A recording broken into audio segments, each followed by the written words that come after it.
Bueno, llegó el momento entonces de hablar de cultura, porque para gestionar la cultura tenemos que entender qué es la cultura. Y acá sucede algo muy interesante, porque si yo les digo qué es la cultura, probablemente ustedes me digan, cultura son los libros, cultura es ir al teatro, cultura son los museos, o por otro lado también me pueden decir, cultura son las comidas típicas, cultura son los tejidos de tal o cual lugar, instrumentos musicales, ¿cierto? Músicas particulares. Yo les podría decir que sí, pero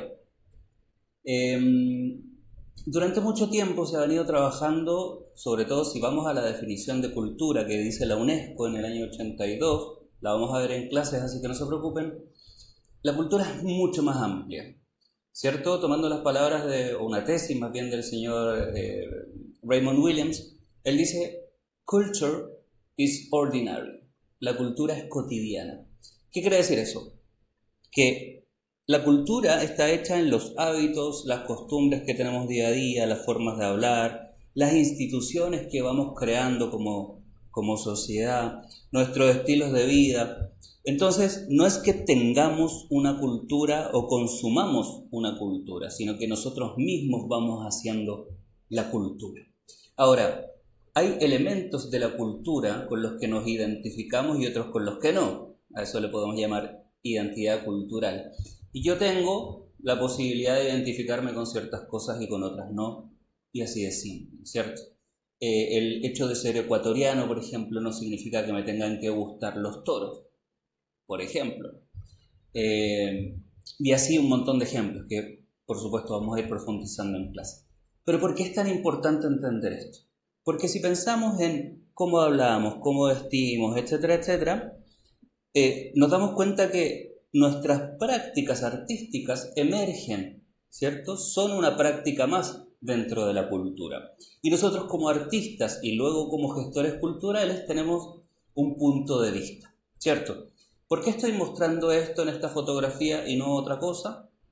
¿Por qué estoy eligiendo estos colores por sobre otros? ¿Por qué estoy eligiendo estas telas por sobre otras? ¿Por qué elijo un distribuidor nacional y no uno extranjero, por ejemplo? ¿Por qué estoy eligiendo esta obra de teatro o para este público y no este otro público?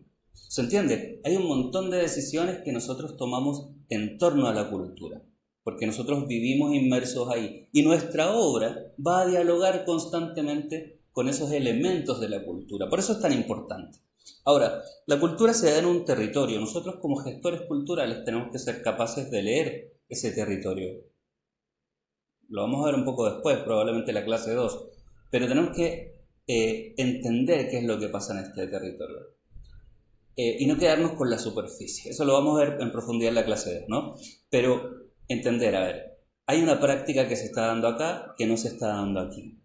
¿Por qué no hay teatro para los niños acá, pero para los niños acá sí? Debería haber aquí una biblioteca. ¿Cómo puedo ayudar yo? ¿Se entiende?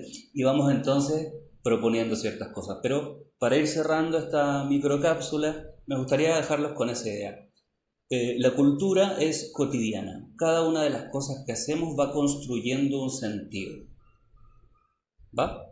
Entonces podríamos pensarlo también en pregunta tal vez para la clase, cómo se han ido generando la absorción de ciertas costumbres a cambio de otras que a lo mejor son más globales. Y otra pregunta, a lo mejor, ¿por qué nos identificamos más con unas que con otras? Así al punto tal de que estamos dejando de lado, como dicen los más antiguos, esas buenas costumbres que teníamos antes como ecuatorianos. Eso, nos vemos entonces en clase. Chao, chao.